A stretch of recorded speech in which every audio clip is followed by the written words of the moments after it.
Nawala ng trabaho ang halos 200 empleyado ng isang restaurant chain matapos ipasara ng Bureau of Internal Revenue ang kanilang pinapasukan. Malinaw kasi ang idinedeklarang kita ng kumpanya at ibinabayad nitong value-added tax. Balitang hatid ni Mark Zambrano. Naluha ang mga empleyado ng Bulalo Fiesta sa Novaliches, Quezon City na ikandado ito ng Bureau of Internal Revenue o BIR. Lumabag daw kasi sa batas ang may-ari nito na si Vicente Villasor Jr. dahil sa misdeclaration ng taxable sales o kita at sa pagbayad ng maling value-added tax o VAT.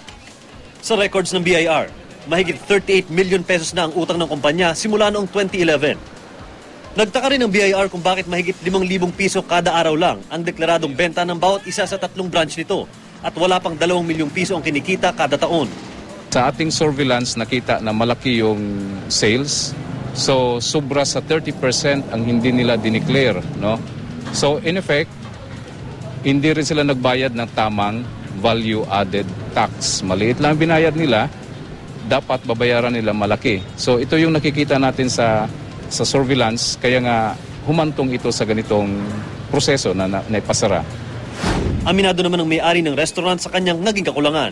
Di ba temporary lang naman ito? So, we acknowledge naman doon sa aming pagkukulang. So, we try to our best na mag-comply kaagad para at least ma-open kami kaagad. Bakit po?